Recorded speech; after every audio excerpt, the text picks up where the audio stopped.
Bismillahirrahmanirrahim. Salam to all friends, students and viewers. आज का हमारा टॉपिक है work done by a constant force. तो सबसे पहले work done by a constant force की डेफिनेशन कर लेते हैं। The product of the displacement of the object and the component of constant force which is parallel to the direction of displacement। इसका formula है W is equal to F dot D और F cos theta into D और F D cos of theta. अब इसके अंदर जो है main चीज़ें जो समझने वाली हैं वो उसके कंपोनेंट है कांस्टेंट फोर्स के, और वो उसकी डायरेक्शन जो है वो पैरेलल डिस्प्लेसमेंट की होनी चाहिए।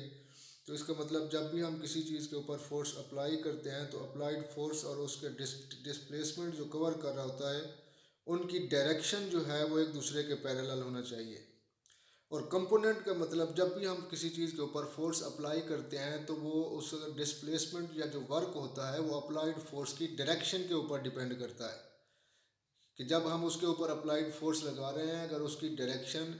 पैरेलल है तो वो मैक्सिमम वर्क होता है, और अगर उसकी डायरेक्शन वेरी कर रही है मीन अगर उस पॉइंट के ऊपर जो हम फोर्स लगा रहे हैं उसके ऊपर डायरेक्शन 45 डिग्री के ऊपर है, 50 डिग्री के ऊपर है, 90 डिग्री के ऊपर है, मतलब जिस तरह से भी फोर्स वेरी करेगी उस फोर्स के वेरी करने की वजह से उसका जो वर्क है वो भी वेरी करेगा, और उसकी जो कुछ फोर्स है वो फ्रिक्शनल फोर्स या किसी और फॉर्म के अंदर लॉस हो जाएगी, जो कि पैरेलल फॉर्म के अंदर हमें मैक्सिमम वर्क मिलता है। तो वो अगर उस किसी डायरेक्शन उसकी चेंज है पैरेलल नहीं है तो वो वर्क हमें मैक्सिमम नहीं मिलेगा, कुछ फोर्स जो है वो लॉस होगी, उस फोर्स के लॉस होने की वजह से जो वर्क है वो कम मिलेगा। तो इससे आगे एक क्वेश्चन है, इसमें से एक क्वेश्चन बनता है कि is work will be done by a net force और by magnitude of a force, कि क्या जो वर्क है वो नेट फोर्स से होता है या मैग्नीट्यूड। कि ये जो हमने लिख दिया W is equal to F dot D, यहाँ पे जो फोर्स है ये क्या नेट फोर्स है या मैग्नीट्यूड ऑफ फोर्स। तो इसका answer work is only done by a magnitude of a force, कि जो वर्क होता है वो सिर्फ मैग्नीट्यूड ऑफ फोर्स की वजह से होता है, ना कि नेट फोर्स की वजह से।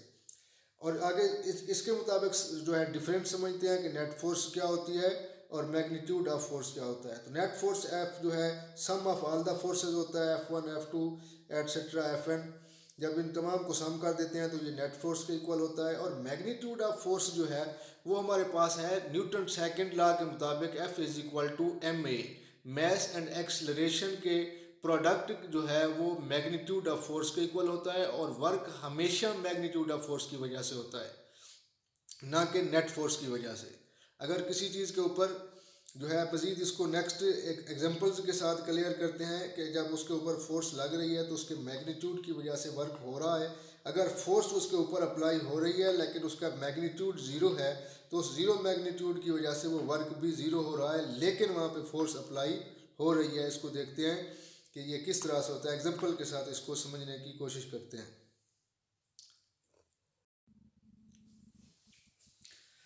तो ये एक ऑब्जेक्ट है जो कि एक रस्सी जो कि मोटर के साथ जुड़ी है उसके साथ बंधा हुआ है।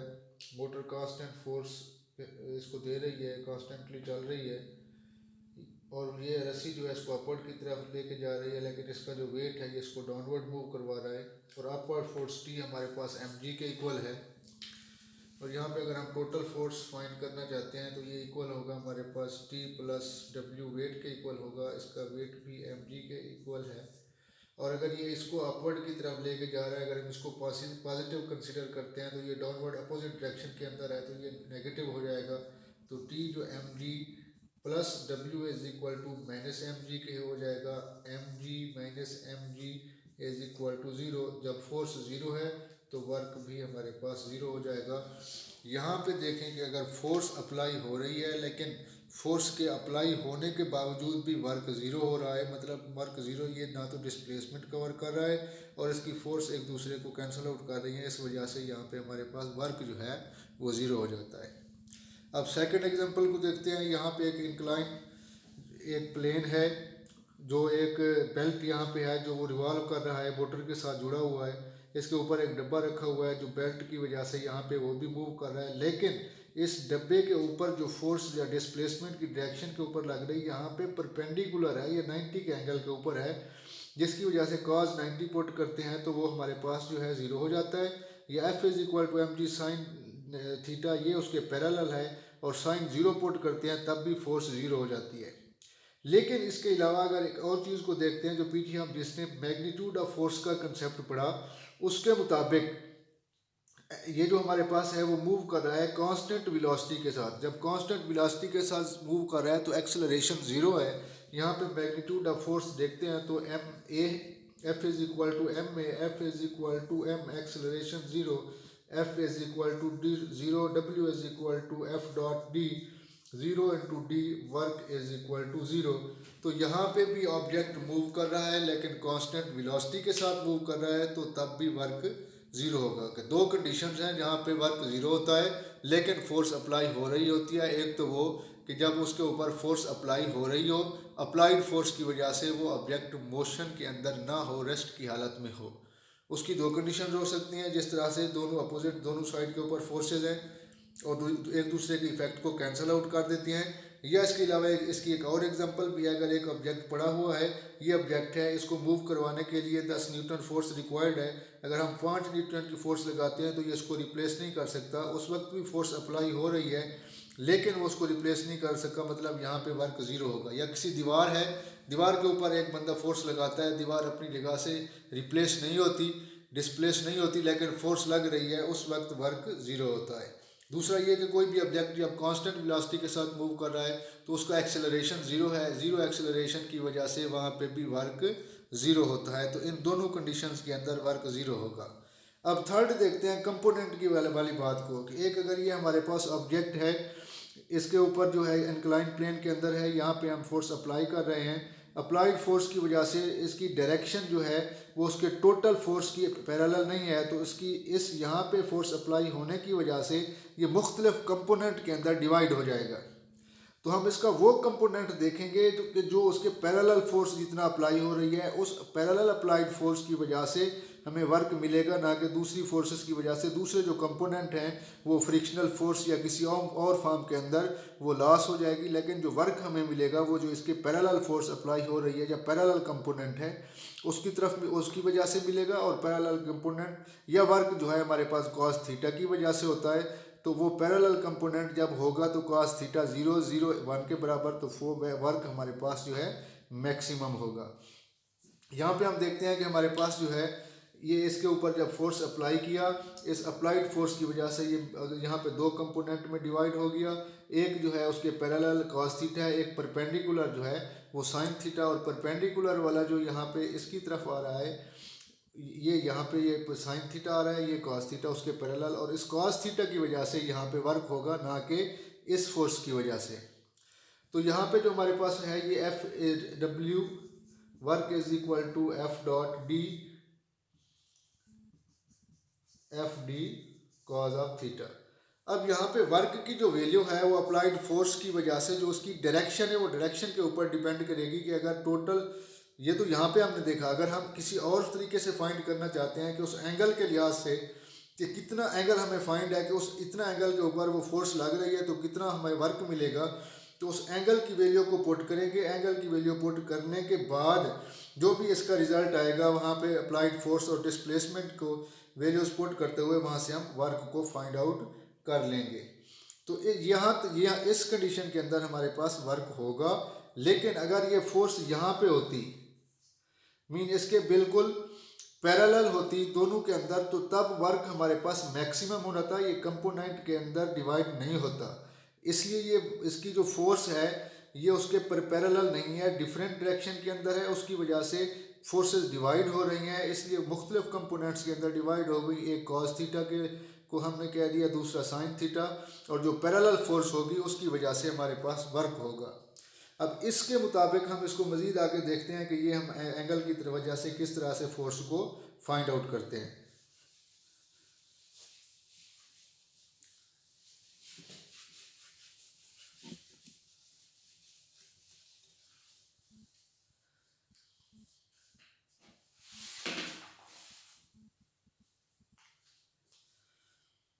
उसकी वजह से अगर हम देखते हैं तो वो एक ऑब्जेक्ट था, ये एक ऑब्जेक्ट है, इसके ऊपर ये फोर्स अप्लाई हो रही है, इस अप्लाइड फोर्स और इसकी डायरेक्शन ये एफ कॉस थीटा है, ये एफ साइन थीटा है, और यहाँ पे इसकी डायरेक्शन और उसकी डिस्प्लेसमेंट, इनके दरमियान एंगल जो है अगर 50 डिग्री है, और ये फोर्स जो अप्लाई हो रही है इसकी वैल्यू अगर हमारे पास, हम इसको कंसीडर कर लेते हैं कि इसकी वैल्यू हमारे पास 45 है, 45 न्यूटन, ये एफ जो है ये है 45 न्यूटन, और यहाँ पे जो एंगल है वो 50 डिग्री का है, और यहाँ पे ये जो डिस्प्लेसमेंट कवर करेगी वो हमारे पास 75 मीटर है। तो यहाँ पे हम वर्क फाइंड करते हैं, तो ये हमारे पास होगा W is equal to F D cos of theta, W is equal to F हमारे पास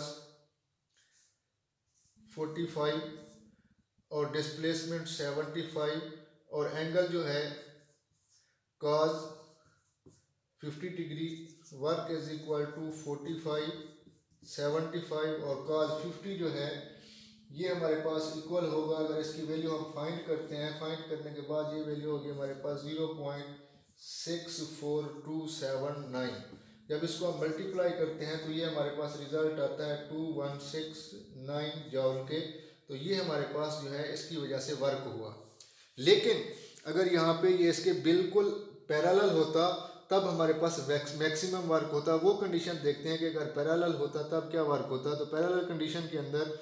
ये हमारे पास W is equal to F D cos of theta होता, W is equal to F D cos of 0 degree parallel होगा, 0 degree 1 के बराबर है, W is equal to F D होगा, और वर्क हमारे पास होगा 45 मल्टीप्लाई बाई 75, और ये वर्क हमारे पास इक्वल आएगा,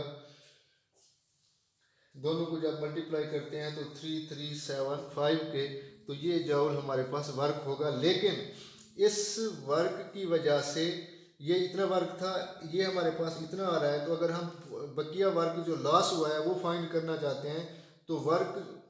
या जो हमारे पास जितना आना चाहिए था ये था, लेकिन आया ये है, तो जो बाकी बच रहा है वो वर्क उस फ्रिक्शनल फोर्स या किसी और फॉर्म के अंदर फोर्स में उसका जो है वो लॉस हो गया होगा, जिसकी वजह से हमें एक्चुअल ये वर्क मिलना था, लेकिन उसके एंगल के वेरी होने की वजह से वर्क कम होके 2169 जॉल हमें फाइनल उसकी वजह से वर्क हुआ है। अगर ये बिल्कुल पैरेलल होता तब हमारे पास जो वर्क आना था उसकी वैल्यू ये होती।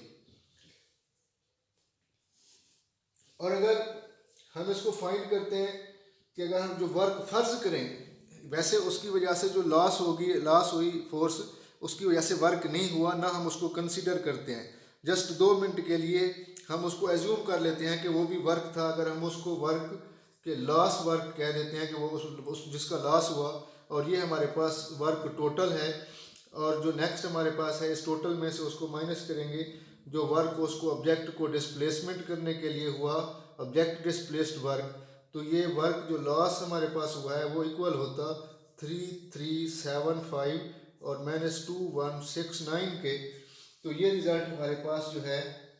अगर हम इसको फाइंड आउट करते तो वर्क जो लॉस हुआ है वो हमारे पास इक्वल होता 1206 जॉल के।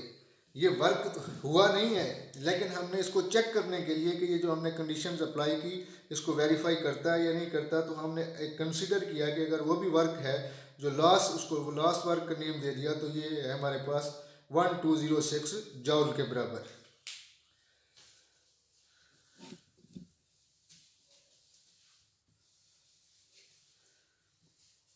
और अगर हम इसको देखते हैं कि अगर ये टोटल फोर्स इतना है, अगर उसमें से जो फोर्स लॉस हुई है, ये तो वर्क हमने फाइंड किया, अगर फोर्स जो लॉस हुई है उसको फाइंड करना चाहें तो वो कितना होगा, तो वो हम इसको इस फार्मूला के तहत देखते हैं कि W लॉस ऑफ वर्क को देख लेते हैं। ये है हमारे पास F डॉट डी के, और ये वर्क ओवर डिस्प्लेसमेंट के इक्वल हो जाएगा जो कि F है जो फोर्स लॉस हुई है। तो फोर्स लॉस जो हमारे पास हुई है वो होगा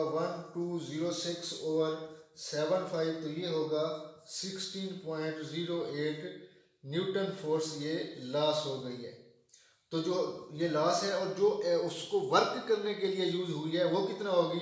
तो टोटल फोर्स जो है फोर्स यूज्ड जो इक्वल या वर्क के लिए होगी तो एफ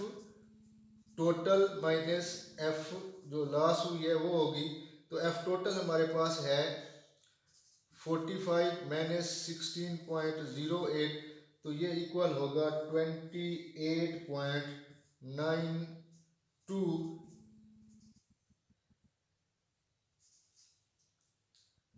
जब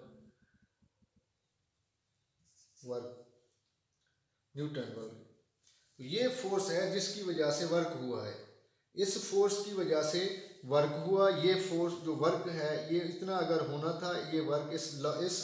लास्ट फोर्स 16.08 की वजह से ये वर्क जो है ये नहीं हुआ। लेकिन अगर ये वर्क भी होता तो उसके पैरेलल अगर होती, तो इसका देखेंगे अगर हम उसको कंपोनेंट को देख रहे थे और उसकी डायरेक्शन का ये इफेक्ट है कि ये डायरेक्शन पैरेलल होती तो वर्क हमारे पास 3375 जूल होता, और अगर इसका एंगल 50 के ऊपर है तो उस एंगल के वेरी होने की वजह से जो वर्क हुआ है वो डिक्रीज हो गया, हमारे पास उसकी वैल्यू कम आई है, और उस वहाँ पे जो फोर्स लॉस हुई है वो ये है, और वर्क फोर्स हमारे पास ये है। अगर हम इसको चेकआउट करते हैं कि जो हमने रिजल्ट निकाला आया कि ये फोर्स इस तरह से फाइंड आउट जो की है आती है या नहीं आती, तो इसको इस लिहाज से भी हम चेक कर सकते हैं। इसको रिवर्स प्रोसेस के साथ देखते हैं कि जो हमारे पास ये वर्क है, ये फोर्स जो वर्क के लिए इस्तेमाल हुई एफ डॉट डी, तो W इज इक्वल टू ये फोर्स है 28.92 और डिस्प्लेसमेंट ये है, तो वर्क हमारे पास 2169 आ गया जो कि हमने पहले फाइंड किया हुआ था। तो ये कंडीशन वेरीफाई हो गई कि ये फोर्स यूज हुई है और बाकी फोर्स लॉस हो गई है। और अगर हम लॉस जो है जो फोर्स लॉस हुई है उसको देखना चाहते हैं, तो ये हमारे पास है वर्क जिसको हमने लॉस कंसिडर किया था, तो ये फोर्स है और ये डी है, और ये हमारे पास जो एफ लॉस और यहाँ पे डब्ल्यू लॉस और यहाँ पे जो फोर्स हुई थी वो थी 16.08, और यहाँ पे जो है डी 75, तो इसकी वैल्यू 206। तो जो हमने पहले वर्क फाइंड किया था दोबारा वही हो रहा है, तो इसका मतलब ये फोर्स लास्ट फोर्स जो है 16.08 हुई और यूज्ड फॉर वर्क ये जो है हमारे पास 28.92 न्यूटन जो है हुई। ये फोर्स लॉस हुई है उस एंगल के वेरी होने की वजह से, आया कि ये फ्रैक्शनल या किसी और फॉर्म के अंदर लॉस हो गई है। तो आज का हमारे पास टॉपिक था work done by a constant force, और वो फोर्स किस तरह से अमल करती है और उसकी वजह से वहाँ पे जो किस तरह से कंपोनेंट के फॉर्म के अंदर होती है, कहाँ पे फोर्स लग रही होती है लेकिन वो अमल नहीं कर, उस वहाँ पे वर्क नहीं हो रहा होता। तो हमने ये एग्जांपल के साथ देखा कि एक फॉर्म जहाँ पे फोर्स लग रही है लेकिन ऑब्जेक्ट मूव नहीं कर रहा, या दो फोर्सेज एक दूसरे के इफेक्ट को कैंसिल आउट कर देती हैं, वहाँ पे भी वर्क नहीं होगा। और एक और कंडीशन है जहाँ पे कांस्टेंट सी वेलोसिटी के साथ कोई ऑब्जेक्ट मूव कर रहा है, तो उसके कांस्टेंट होने की वजह से एक्सेलरेशन ज़ीरो होगा। वर्क एक्सेलरेशन की जहाँ पे ऑब्जेक्ट एक्सेलरेट करता है वर्क वहाँ पे होता है, तो वर्क उस कंडीशन के अंदर भी ज़ीरो होगा। और जब किसी चीज़ के ऊपर वर्क लगता फोर्स लगती है, उस फोर्स की वजह से वो डिस्प्लेसमेंट कवर करता है एक्सेलरेट करने के बाद, तो वहाँ पे वर्क होता है। और वर्क वहाँ पे जब हो रहा होता है तो वो फोर्स अप्लाइड फोर्स की डायरेक्शन के ऊपर डिपेंड करता है कि अगर डायरेक्शन जो है वो उसके पैरेलल है और डिस्प्लेसमेंट कवर डिस्प्लेसमेंट के पैरेलल है तो मैक्सिमम वर्क होता है। और अगर एंगल वेरी करता है, जब एंगल वेरी करेगा तो वो कंपोनेंट के अंदर डिवाइड होगा, और उस कंपोनेंट की वजह से जस्ट हमारे पास जो पैरेलल कंपोनेंट होगा उसको हम कंसीडर करेंगे, उसकी वजह से वर्क होगा। और अगर हमारे पास कंपोनेंट फाइंड आउट नहीं है, हमें एंगल दिया हुआ है, तो हम एंगल को पुट करके भी उसकी वैल्यूज़ फाइंड कर सकते हैं। और इस प्रोसेस के मुताबिक जिस तरह से हम उसको फार्मूला को